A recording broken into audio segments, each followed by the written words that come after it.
Hey guys, it's Cece, and today I'm here to talk about movies. I am super behind on talking about movies. My plan this year was to do these quarterly, and it is almost at the end of the last quarter of the year, and I haven't done the third quarter of the year, but I still want to be able to talk about movies that I've watched. So today I'm talking about movies that I discovered that I watched that were either 2018 releases or were older and I was watching them for the first time. As is tradition for an off-topic video, I have a warm beverage, a peppermint mocha in this case, and I'm going to just enjoy this while I talk about some movies. First thing you should know, I'm not talking about rewatches anymore. It was taking up a lot of time in these videos and I just didn't like that portion as much, so we'll only be talking about movies that I watched for the first time in these months. Starting with some that are 2017 and older, and then in the other half of the video I'll talk about 2018 releases that I've watched. So 2017 or older, the first thing that I guess I should talk about is the Tom Cruise Mummy movie.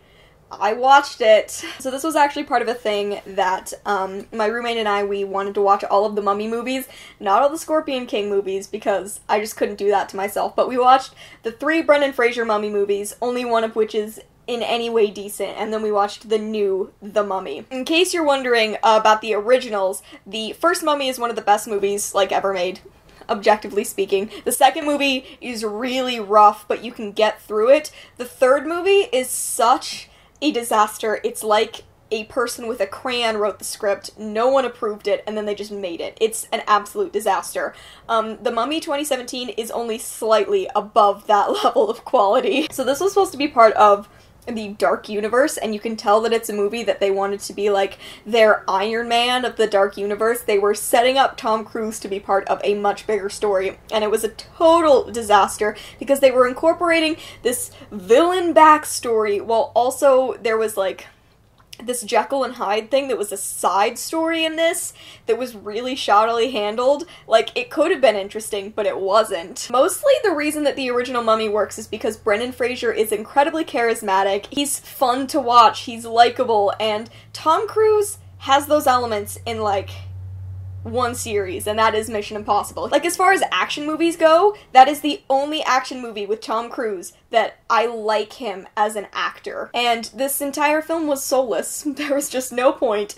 It was designed as a moneymaker, which failed to make money, and there was nothing holding it together, and the part that they gave the woman was absolutely nothing. Both women. Sorry, there was also a villain who was a woman, and what a crime to silence Sofia Boutella, because she's gorgeous, and that was such a mess. I watched a movie called Mystery Men. I was unaware of this movie's existence, but it is a ridiculous amount of fun. If you like sort of cheesy superhero movies, like if you love Sky High, if you love Dr. Horribles, you should watch Mystery Men, because it is so funny and so weird, and I don't know how this movie ever happened. Got Ben Stiller, Hank Azaria, William H. Macy, Greg Kinnear.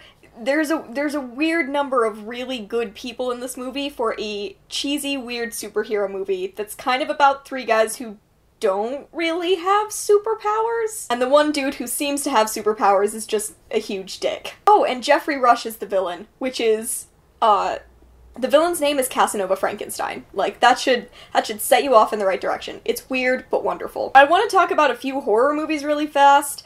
Horror movies, scary movies in general, that kind of thing. I have never ever in my life been a horror movie person, but the previous few months have been an adventure in watching a lot of scary movies, discovering that I really like a lot of them. It's been a weird journey, considering I've never, ever liked these kinds of movies. So first there's Dawn of the Dead, which is like classic zombie movie. Considering how much it is a zombie movie, it is also pretty good at being a character study. It has a lot of cool people in it, it's well done, it's suspenseful. I feel like this is a classic for a reason, so I loved watching it. There's also Sunshine, which is a horror movie set in space.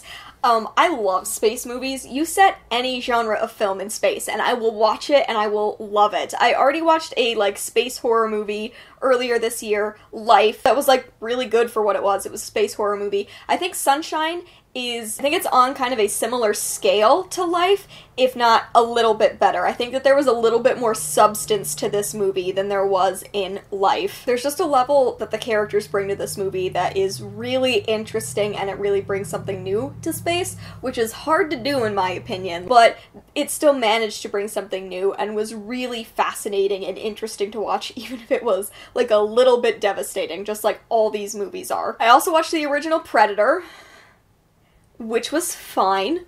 You know, like, it happened.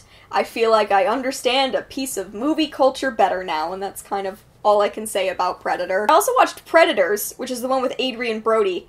Actually liked that one a little bit more. I still don't think it's like an incredible film, but it's a cool way to turn a premise on its head, and I loved seeing Adrien Brody play this type of character, like the hardened military man. It's just not a role I've seen Adrien Brody play, and I love Adrien Brody, so I think that that's maybe why I liked it a little bit more, you know. Like Schwarzenegger, I get it, but I love my man Adrien Brody, and it was cool to see him play a different role. I saw both of these movies so I could see the new Predator. Wow. Other movies. I watched Moonlight finally for the first time. I watched it over the summer because I wanted a good movie to cry to. It worked. I sobbed through the end of this movie. I mean, everyone kind of knows Moonlight at this point, even if you only know it by reputation. If you only know it by reputation, you should watch the movie. It won Best Picture for good reason. It's heartfelt. It is absolutely gorgeous to look at. Like, the cinematography of this film makes me want to lie down on the floor and just kind of disappear for a while just so I can think about what this film looked like. I also, in books, love narratives that cover, like, the full life of a character, and it was really fabulous to see that done well in film form. This movie just did so much right, and if you want to watch gay film, you have to watch Moonlight. It should be, like, required viewing. Last, I just want to talk about a couple of dramas. I want to talk about In Bruges, which is a movie that I've wanted to see for a long time. When I was in college, I had a person who was in film club with me who was obsessed with the movie In Bruges, and just, I never watched it. So I finally watched it. She was right that it is titled In Bruges, but should rightfully have been titled In Fucking Bruges, because that's the movie. They say that so often. This is an incredibly dark movie, but it's a dark comedy, and stars a lot of people from the Harry Potter franchise, so if you're looking for that kind of thing. Like, this was the first film that this guy made, and I cannot get over that, because it is constructed so well. It is just magnificent. Plus, it is performed beautifully by Colin Farrell, who I adore. And I want to mention The Departed, because, crime movies are one of those genres that I love, despite the fact that all crime dramas are all about men. The problem is I was raised on them, so I can't help but love them. The Departed was excellent, which is a surprise to no one. I mean, this is like a celebrated film. It's Matt Damon, it's Leonardo DiCaprio. It's excellent. Absolutely loved it. Oh, also, sorry, I want to mention one more, and that is Lars and the Real Girl, which I want to talk about because Ryan Gosling is an actor I've discovered in the past few years is just the most versatile actor, and who has the ability to break my heart and make me love him in just about every movie except La La Land. And Lars and the Real Girl is just this movie that you think is going to be a movie about a weird guy who is going through some kind of mental break, but winds up being a story about a lovable collection of characters in this small town who is willing to rally around this person because he has always been from there, and so he will always be their person to take care of. And it's so good. Shout out to side appearances by Emily Mortimer, who I love, and Mark Brandanowitz, who I'm sure has a real name but will always be Mark Brandanowitz to me. But mostly, I just want to celebrate this movie for the performance that Ryan Gosling gives. Like, I watched Drive earlier this year and loved him in it, and then this is such a different, nuanced role from Drive. It's so different. I just love Ryan Gosling. That's the point I want to make. Now let's talk about some 2018 movies that I saw in theaters. I saw a lot during these few months. It was the few months that I had MoviePass, because I got into MoviePass late, and it was too late, because it was right when MoviePass was falling apart. So these are like the 3 months I had MoviePass. So first of all, Incredibles 2, I thought was an excellent sequel. I thought that it covered new ground really well. I liked the characters. I loved seeing the development in animation that has happened over the past 14 years. It is incredible to see the jump in animation quality between the first one and the second one. I do think that it covers a lot of the same themes that the first one did, but ultimately I thought it was great. still enjoyed watching it, even if it felt a little repetitive to the first one, and even if I think Brad Bird has a Bourne special complex, I still really like his movies. I can get over that. There was American Animals, which I saw because I really wanted to go see a movie, so I got Brian to go out to any movie that was currently showing. Neither of us had heard of American Animals. I looked it up and saw Heist, and was like, let's go see this fun heist movie. Heist movie it was. Fun it was not. So I have a problem with movies about white male aggression. I don't find them compelling, mostly because I feel like we've covered white male aggression in film, you know? I feel like we need 100 years of not making movies about that in order to make up for the number of movies we have made about that. But this movie somehow got around that, and I think it's because of Evan Peters and my love for Evan Peters. So American Animals is a real story. It's a real heist that was pulled by these four kids. They're like 19, early 20s, and they tried to steal a famous book from a library, and the way that this movie is set up is that it is a story being told by the four guys, so there are actual interview portions with the four real people, and then you are seeing like recreations of their version of the story. What works about this movie? So the way it would work is that two people would recall something differently. So one person would tell the story, you would see the whole scene shot from that point of view, and then it would cut back to a different interview, and they would say something that was different from the other recollection, and it would jump cut back to the scene and do the whole thing again as that person remembers it. It was a really, really interesting way of seeing a movie. And it starts with a really, like, harrowing interview with one of the kids' dad sobbing. So it may not have been the best movie to see in the mindset I was in, but it was a well-made film that I really liked. There's Ant-Man and the Wasp, which I won't talk about for too long, except to say that it was better than the first one. I only kind of liked Ant-Man. I went to see it for Paul Rudd. Paul Rudd was good. That was kind of the end of the story. I really liked Ant-Man and the Wasp. I think that it found its weird humor a lot better. I think that it embraced Paul Rudd a little bit more and embraced the humor of the story more. It still had bumps. It's still never going to come close to being one of my favorite Marvel movies, but I had fun watching it. And after seeing Infinity War earlier in the year, I think I needed to have fun watching a superhero movie. Mamma Mia, Here We Go Again also got released this year, and I went and saw it twice. I also liked this one better than the first one. This is another sequel that I think outperforms the original. Not that it makes any sense as far as the continuity of the first movie, but it is a ridiculous amount of fun, and I think it's because they hired people in the second movie that could actually sing, and that really helped things. I can't wait to own both and watch them back to back doing sing-alongs. Like, that's exactly what these movies are for. It did its job. And the dancing queen scene in Mamma Mia, Here We Go Again was objectively perfect. Also, I hope you stayed to the end of the credits, because there was a super cute post-credit scene that I loved. I also saw Mission Impossible Fallout. I love the Mission Impossible movies, as I said earlier. My favorite one will always be the fourth one, which is Ghost Protocol. I do not remember the fifth one existing. This was a really fun sixth movie. At this point, you kind of know exactly which beats the plot is going to hit in a Mission Impossible movie. You know basically how the story will develop, even if you don't know the details, but what's fun about them is how they manage to be new, how they manage to out-ridiculous themselves, and Henry Cavill was a really fun addition to this movie. I knew I was going to enjoy this. I feel like I was bullied into watching it by the number of previews that came out beforehand. Like, I had the preview memorized before I ever saw the movie, but it was worth it. I really like this movie series, and despite having a really weak second one and a really forgettable fifth one, I think that they still managed to turn out some really good movies. This was a fun popcorn movie. I'm glad I went and saw it. The Spy Who Dumped Me was also a lot of fun. This was fun because I have always loved spy movies, which is, again, a very male-dominated genre that I enjoy because I've watched it for my whole life, so it was fun to see a lady spy movie, and one that was just about lady friendship.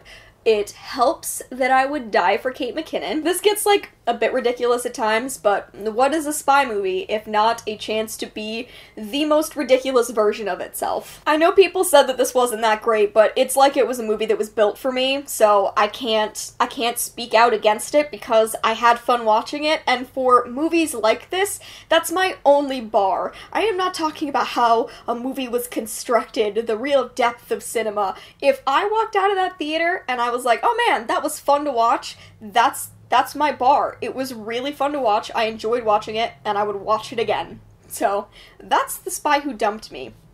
As far as other movies that are, like, female-dominated that I enjoyed watching, definitely enjoyed watching A Simple Favor. It's just a ride of a film. I don't think that the trailers were giving it its due, because the trailers made it seem like this movie was going to be very serious, and this movie doesn't take itself seriously. It's a comedy, too. A Simple Favor was written by Paul Feig. He's the same guy who wrote the all-female Ghostbusters, he wrote Bridesmaids, and I want to celebrate Paul Feig because he makes fun movies about women. Plus, this is a movie that made me actually appreciate Anna Kendrick. Like, I liked Anna Kendrick, I guess. She's been in so many movies that I really don't like that I just started to associate her with bad movies. And I was really worried, but she carried this movie. It was, like, hats off to Anna Kendrick. Very well done. I feel like it takes you a little bit to realize that this movie is a comedy, but by the time you get into all of the different twists, I think you start to understand more of the vibe that they were going for when they made this. Blake Lively looks like that, like can act, but also looks like that, and wore so many suits that were good. Good suits. I've talked to people who read this book and didn't like it, and it sounds like it was all for very valid reasons. I think that the reasons people didn't like the book, I feel like they're salvaged in this movie, and it's just a great movie that I highly, highly recommend to everybody. At the end here, I guess I should talk about the new Predator, because I did technically see it during these months. It's just that it was so bad. I felt dumber for having watched this movie. It was written so poorly, and there's an autistic character in this, and the way that character is written is kind of horrible. It's like the movie only forgives this character for being autistic because he's useful, and because the way his brain works makes him useful for the plot, and if he hadn't been useful, then no one would have liked him. He would have been a nuisance, and that was, like, awful. The plot was agonizing. The last line made me groan aloud. It was so bad. Like, this has been an experience in watching the Predator movies for the past few months. This was not the way to reboot a series. This was not the way to do anything. It was one of the worst written movies I've ever seen. Honestly, one of the worst written movies I've ever seen. And I think that's where we're gonna wrap it up for film reviews. I hope you enjoyed hearing me talk about movies that I've watched recently, whether they are recent movies or older movies. What are some of the films that you've been watching lately, whether that's in theaters or just like because you got Netflix? Let me know what you thought of them down in the comments below. And keep an eye out in January for when I do the fourth quarter movie reviews, because like, it's almost the end of 2018, so it's almost time to do another one of these. Thank you so much for watching, I hope you enjoyed, and I will see you in another video very soon. Bye!